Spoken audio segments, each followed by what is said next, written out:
Sino po rito may mga kapatid? Taas ang kamay. Madalas nagkakagalit kayo, di ba? Pero madalas, tropa din naman kayo ng kapatid mo. Now, habang kasama mo pa, give the best time.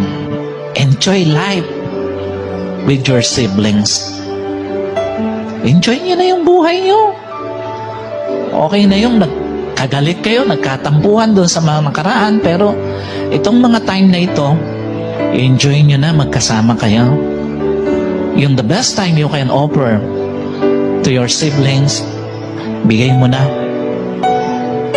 At okay lang kung ikaw yung tumutulong sa kapatid mo. Sino naniniwala?